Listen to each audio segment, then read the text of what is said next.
حضرت مولانا مفتی محمد سجاد صاحب قاسمی دامت برکاتہم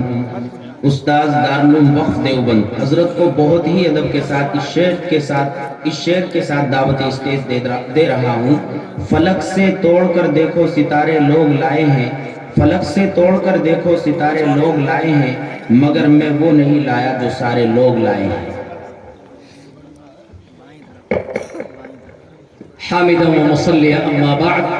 قال الله تبارك وتعالى في كلامه المجيد والفرقان الحميد: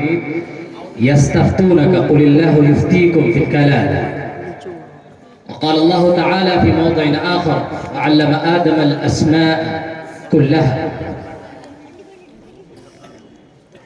سب سے پہلے میں تمام ہی حاضرین و مشاہدین اور اسٹیج پر جلوہ افروز اساتین علم و ادب اور اصحاب فکر و عمل کو تہہ دل سے کلمات تہنیہ اور کلمات تشکر پیش کرتا ہوں، اور ان تمام طلباء اور ان طلباء کے پیچھے اپنی توانائی صرف کرنے والے قابل اور ماہر اور سنجیدہ اساتذہ جن کی کوششوں اور کاوشوں سے یہ طلباء اس قابل بنے کہ آج اس حسین اسٹیج پر پوری جرأت اور پورے اعتماد اور پوری استقامت اور پوری قوت سے اپنی بات رکھی۔ نہ ان کے قدم میں کسی قسم کی ڈگمگاہٹ تھی اور نہ ہی ان کے لہجے اور اسلوب میں کسی قسم کی کپکپاہٹ۔ ہر اعتبار سے وہ تیار ہو کر کے، مستعد ہو کر کے اور چاق و چوبند ہو کر کے یہاں پر اپنے پروگرام کو اور اپنی تقریروں کو اور اپنی نعتوں کو پیش کیا۔ میں نے 2 آیتیں پیش کی ہیں اور ظاہر سی بات ہے کہ یہ دونوں آیتوں کا یہ مجموعہ جامعۃ العلوم ہے۔ یستفتونک قل اللہ یفتیکم فی الکلالہ، وہ پوچھتے ہیں آپ سے، اس سے استفتاء، اور اس کے بعد قل اللہ یفتیکم فی الکلالہ، یہ ہے فتویٰ۔ استفتاء اور فتویٰ دونوں ہی اس آیت کے اندر مذکور ہے۔ اس سے یہ پتہ چلتا ہے کہ اللہ تبارک و تعالیٰ کے نزدیک فتویٰ، استفتاء، ان دونوں کی بڑی اہمیت ہے۔ خود اللہ تعالیٰ اپنی طرف مفتی ہونے کا انتصاب کرتا ہے، اور اسی وجہ سے علامہ ابن قیم رحمۃ اللہ علیہ نے بہت ہی وضاحت کے ساتھ اور بلاغ انداز میں لکھا ہے کہ توقیع المفتی توقیع عن اللہ ورسولہ صلی اللہ علیہ وسلم، کہ مفتی جو مہر لگاتا ہے، جو دستخط کرتا ہے کسی مسئلے کے جواب میں، اس کا یہ جواب در حقیقت اللہ اور اس کے رسول کی جانب سے ثبت شدہ مہر ہوتا ہے، اور جو دستخط کرتا ہے در حقیقت اللہ تبارک و تعالی اور جناب نبی کریم صلی اللہ علیہ وسلم کی نیابت میں دستخط کرتا ہے۔ اس سے فقہ و فتاوی اور فقہ و فتاوی سے منتسبین و متعلقین اور اس سے شغف رکھنے والے طلباء اور اساتذہ اور مفتیان کرام اور قضات، ان کی اہمیت اور ان کی عظمت سمجھ میں آتی ہے۔ ظاہر سی بات ہے کہ جس فتویٰ کو اور جس استفتاء کو اللہ تبارک و تعالی صحابہ کی طرف، صحابہ کو ہے کہ آپ سے پوچھتے ہیں، تو صحابہ مستفتی ہوئے، پوچھنے والے ہوئے، اور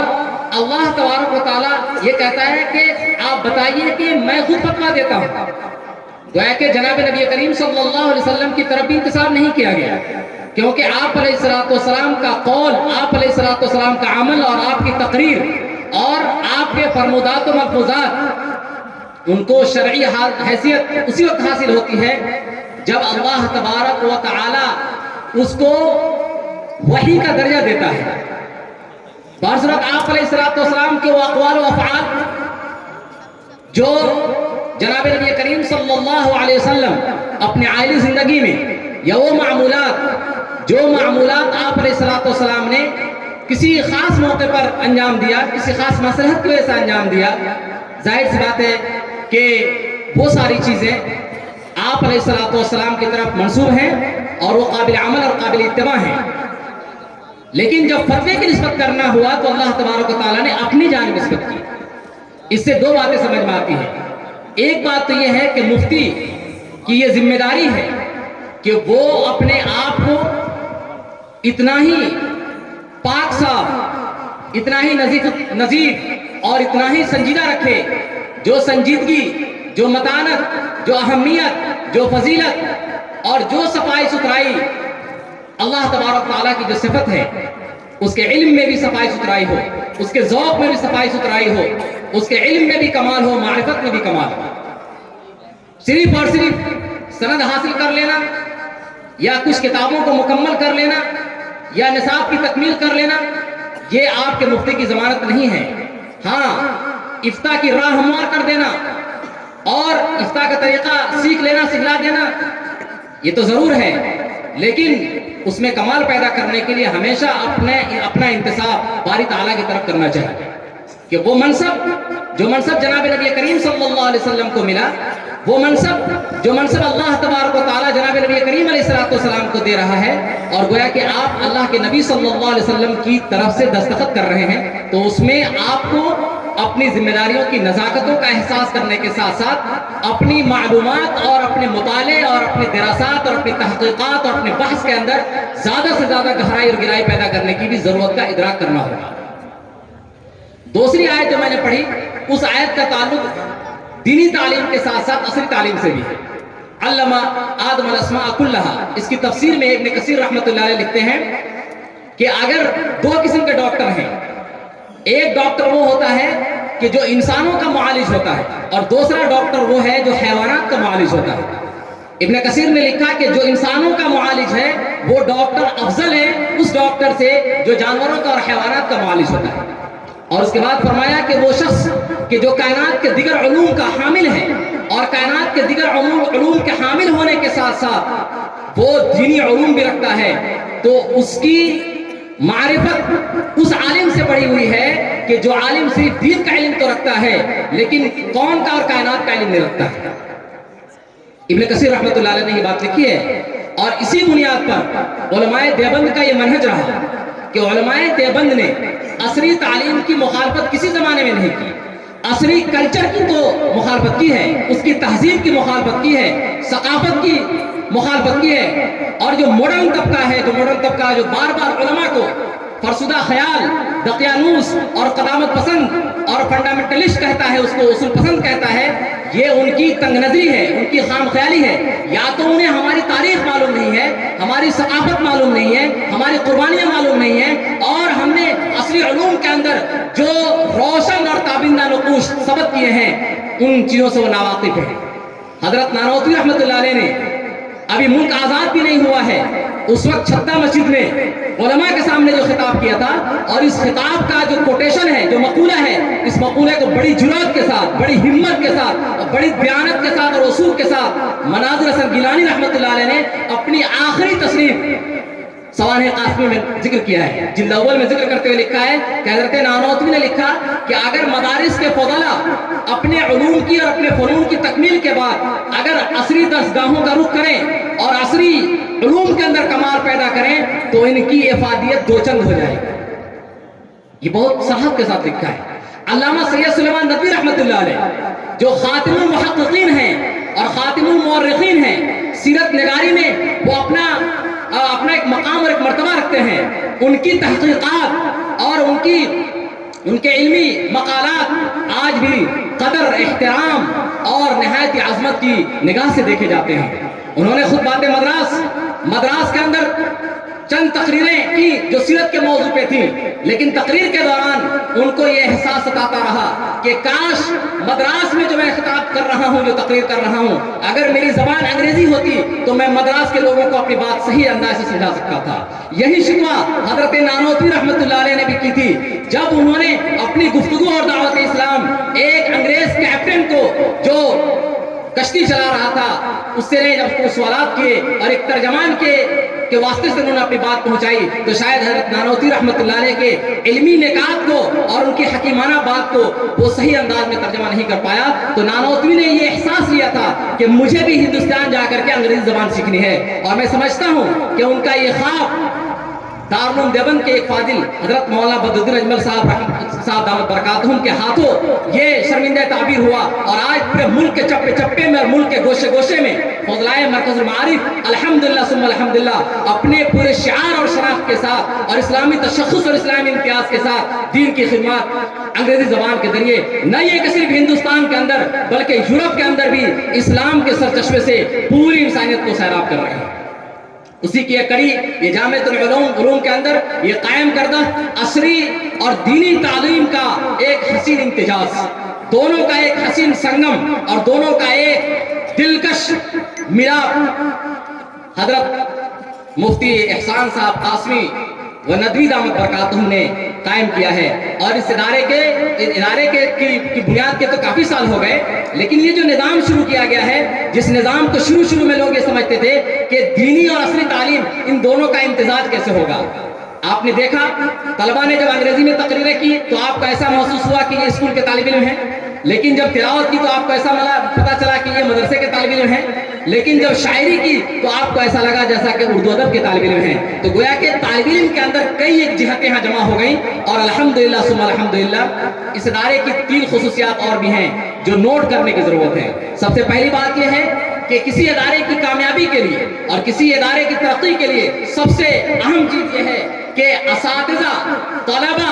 اور انتظامیہ ان تینوں کے درمیان ایک گہرا رشتہ ہو، ایک گہرا ربط ہو، تینوں کے درمیان ایک اچھی ہم آہنگی ہو اور ایک خوشگوار ماحول ہو۔ الحمدللہ ثم الحمدللہ اساتذہ کو نہ تو محتمم صاحب سے شکایت ہے اور نہ محتمم صاحب کا اساتذہ سے شکوہ ہے، اور طلبہ جو اسکول کے طلبہ یہاں رہتے ہیں، میں نے خود دیکھا ہے، مشاہدہ کیا ہے کہ یہ طلبہ ایک دسترخوان پہ بیٹھتے ہیں، اساتذہ بھی اسی دسترخوان پہ بیٹھتے ہیں، کھانے میں کوئی فرق نہیں ہے، بیٹھنے میں کوئی فرق نہیں ہے، اس کا کوئی امتیاز نہیں ہے۔ گویا کہ بچوں کی ہر حرکت پہ، ان کے ہر ادا پہ اور ان کی ہر نقل و حرکت پہ اساتذہ کی نظر رہتی ہے، ان کی تربیت کا بھی خاص اہتمام کیا جاتا ہے، ان کی تعلیم کا بھی خاص اہتمام کیا جاتا ہے۔ دوسری چیز جو اہم ہے وہ ہے اسباق کی پابندی۔ اسکول بہت چلتے ہیں، لیکن میں نے خود دیکھا ہے مفتی صاحب کو کہ اگر طالب علم 2 دن غیر حاضر رہا، 1 دن غیر حاضر رہا، پیرنٹس اور جو والدین ہوتے ہیں، جو اولیاء ہوتے ہیں، ان کی طرف سے غفلت پائی جاتی ہے۔ وہ اطلاع نہیں کرتے کہ بچہ آخر غیر حاضر ہوا تو کیوں غیر حاضر ہوا۔ اور عام طور پہ یہ مسلم کمیونٹی اور مسلم سماج کے اندر یہ خامی ہے۔ شادی میں بچہ نہیں گیا تو اس کے لیے تو سوالات ہوں گے کہ شادی میں آخر کیوں نہیں آیا، لیکن اسکول میں اگر 1 دن غیر حاضر ہوا تو اس کی اطلاع نہیں دیتے، اس کے لیے معذرت نہیں کرتے کہ آج بچہ گیا ہے تو کیوں گیا ہے، اس کے لیے درخواست دیں، اس کے لیے اپلیکیشن دیں، اس کے لیے اطلاع کریں۔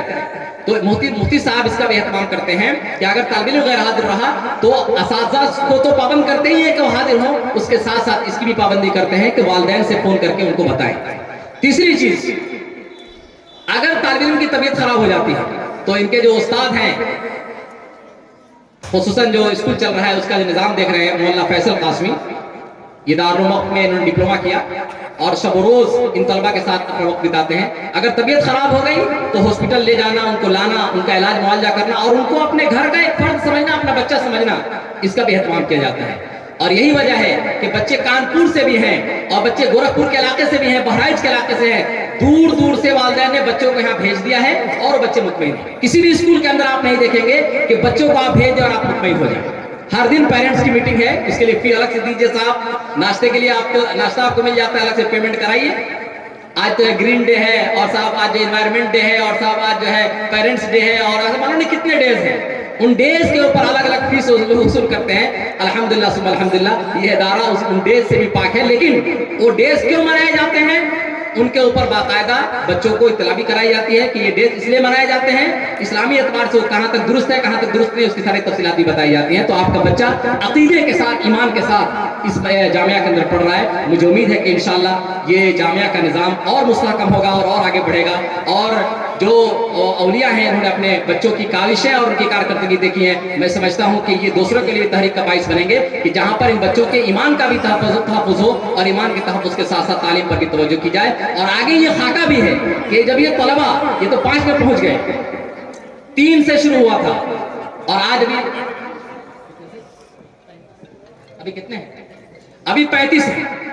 35 طلبہ ہیں اور یہ 5ویں کلاس میں جا چکے ہیں۔ ادھر سے فارسی مکمل کریں گے، جب 10ویں تک جائیں گے یہ تو عالم بن چکے ہوں گے۔ اب اس کے بعد ان کے پاس موقع ہوگا آگے جانے کا۔ یہ جہاں بھی جائیں گے تو کوئی شخص اگر اسلام کے اوپر اشکال کرے گا تو ان کے پاس سائنس ہے، ان کے پاس بایولوجی ہے، ان کے پاس کیمسٹری ہے، ان کے پاس فزکس ہے، ان کے پاس ہسٹری ہے، ان کے پاس جغرافی ہے۔ ان تمام فنون پر جب نظر ہوگی ان کی تو اسلامی ویلیوز کو، اسلامی احکام اور تعلیمات کو ببانگ دہل کہیں گے کہ میرے رسول کا جو فرمان ہے وہ صحیح ہے، اور سائنس کا بتایا ہوا یہ جو بتائی ہوئی جو بات ہے وہ غلط ہے، اور اس کے غلط ہونے کی وجہ یہ ہے کیونکہ دونوں علوم سے واقف ہے، اور اس صورت میں اس کو اسلام اسلام پر بھی یقین ہوگا اور نبی کریم علیہ السلام کی تعلیمات پر بھی یقین ہوگا، کسی کے بہکاؤں میں وہ کبھی نہیں آئے گا اور وہ ہمیشہ اسلام کا ایک اچھا نمائندہ اور ایک اچھا ترجمان بنے گا۔ میں انہی باتوں پر ختم کرتا ہوں اور میں اس ادارے کے لیے ادارے کے مجلس منتظمہ اور طلباء اور تمام ہی مخلصین و محبین و منسلکین